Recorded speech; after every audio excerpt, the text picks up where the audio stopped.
the quandary of Israel and Hamas. Yeah, no, it's an incredible situation at the moment that on a daily basis now we are seeing a primary school worth of children being killed in there. We're seeing the withholding of foods, aids, fuel. We're seeing, hospitals. I think 46% of hospitals are now not operating in the Gaza Strip at the moment. There's no doubt in my mind that there is war crimes happening and that people have to be held to account in terms of those war crimes. And also, my view is that this is happening in many ways because some Western countries have given Israel a blank check. America has basically not provided, is not sought any conditions in terms of the support that they're giving Israel. The European Union has, in fairness, offered an international peace conference, but none of the details have been provided in relation to that. I would like to see Ireland, offer some support in terms of bringing that, idea into a reality. I'm not saying it's going to be easy. I'm not saying it may happen, but at the very least, I think internationally we need to put as much pressure on Israel and Hamas to make sure that there is a ceasefire because it is a humanitarian disaster that is going to get worse. Yeah, I mean, what Israel seems to be doing, Gebbia, is to say, they've gone just too far this time, killing so many people in one day. We're going to finish this once and for all. And to hell with the PR, to hell with the consequences. And I think Tánaiste Micheál Martin actually put it quite well on your programme earlier on in the week. He said, look, Israel were saying we bombed this refugee camp and we killed one of the top guys in Hamas, but is that worth dozens of civilians dying? And the answer is no, not really. I think the Irish government has been quite vocal in opposing their views to Israel, but they're also been calling out Hamas. Taoiseach Leo Varadkar speaking in South Korea, of course, where he's on a trade mission there this week. He's saying that it is more like revenge than self-defence at this point. And Ireland also doesn't share the views of America, for example, even though it is a very strong ally. But of course, America is incredibly pro-Israel, and that's what gives Israel such a almost permission. Well, we can go off and we can, bomb this refugee camp full of helpless people if we want to. And yet, when I was looking at some of the coverage of Hamas spokespeople, first of all, there's maybe a deliberate lie saying that no one was intended to be killed in the way that they were on October the 7th by Hamas. That cannot be true. That's not credible. I think it's interesting how Ireland's position on this, because the Israeli foreign minister this week said he had a conversation with Israel's ambassador to Ireland. He's saying that Ireland is a challenging place for Israel in Europe. And I think that's actually in itself is quite interesting. I think the government is trying to be quite balanced on it, but I think it actually hits the right tone for the people who are sitting at home, who are watching this war unfold on their television screens, as wars do nowadays, and they're seeing dozens and dozens of children being killed. And Hamas are playing mostly to media in the region, and they're saying what they say, that the destruction of Israel is what they are about. It doesn't mean that ordinary Palestinians have felt that way, but after these bombings, you wonder how many ordinary Palestinians will actually begin to believe the Hamas solution. Jack? Well, look, I agree with the others. We've seen a shocking disregard for life. I think Dr. Tedros, actually from the World Health Organization, put it well. He said fear, death, destruction and loss, and just complete devastation. And I think from an Irish perspective, we've been clear with our European international partners on calling for a humanitarian ceasefire, trying to get supplies to citizens in the Gaza region. We've morgues overflowing, thousands seeking shelter, and potential for the disease outbreak. It is just... I mean, if you put yourself in the shoes of people in Gaza who cannot move for whatever reason, they've been told by the Israelis to move, where to and in what conditions, and they're sitting there or lying there overnight and they hear the missiles coming in and they don't know, is it my time? Is my time up?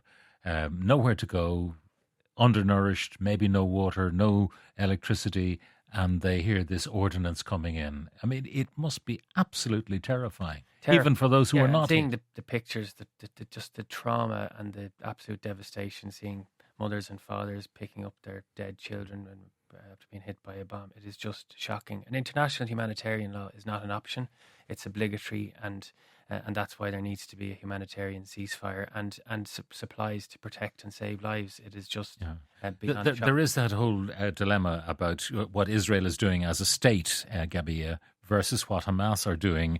as they've been designated by many countries as a terrorist organization. You know, the International Criminal Court can have a go at Israel, but you know, having a go at at Hamas, who are they? Where are they? Who are the people who put their hands up and said, yes, we order the killing of 800 Israelis? Yeah, Hamas is a terrorist group. I mean, let's be very clear about it. But also, that doesn't mean that everything that Israel is doing in Gaza is okay either.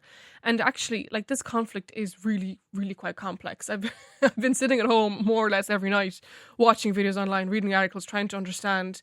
There is no black and white view on this. I think when you compare it perhaps with the war in Ukraine, maybe that's a little bit easier for people to understand.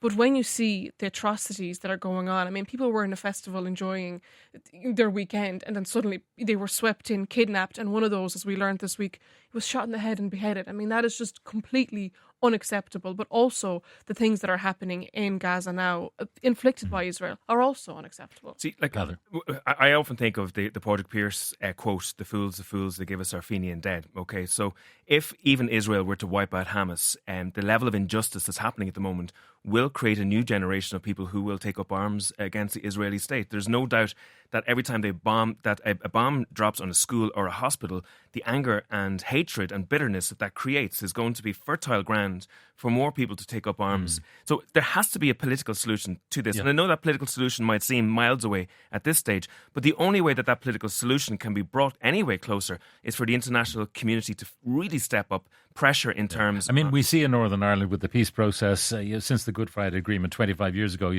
there are still peace walls in Belfast, which is a bit of a misnomer. They're there not to make peace. They're there to keep people apart. Unfortunately, that level of bitterness is generational, and it does not dissipate in the space of 25 years after the Good Friday Agreement.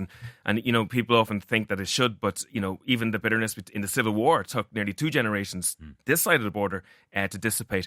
But I do think that the Irish government, you know, Ireland is understood to be an honest broker internationally. We have a competency in this country in terms of conflict resolution. We are a small country, but we should actually be trying to force the European Union into that international peace conference situation, and even maybe providing Ireland as a possible location for some of that work to be done. Because right now as well, the European Union is at 6s and 7s in terms of its own approach. I think, you know, Ursula von der Leyen has distorted the foreign policy position of many European countries. And I would call on the Irish government to step up, not just as rhetoric, which has been positive, I will agree, but also to see, can we actually make concrete proposals in terms of an international peace conference? Jack?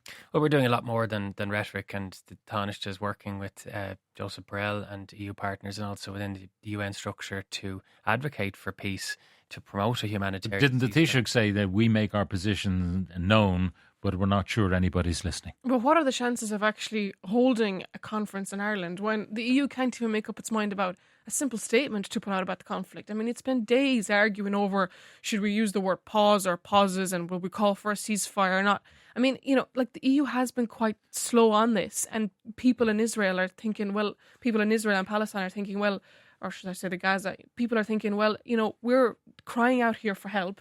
You can't even put out a simple statement to, you know, shed any light on this. Never mind take actually decisive action. The European Union have been useless on this, is the truth of it. In actual fact, an Israeli spokesperson was asked about the nebulous proposal for this international peace conference, and they said, well, they don't know what position to take on it because there's no details as of yet. But it suit them anyway not to do anything yet, because they're on the cusp of what might be a significant military achievement, which is the capture of Gaza City, the destruction of the tunnels, which is what their objective is.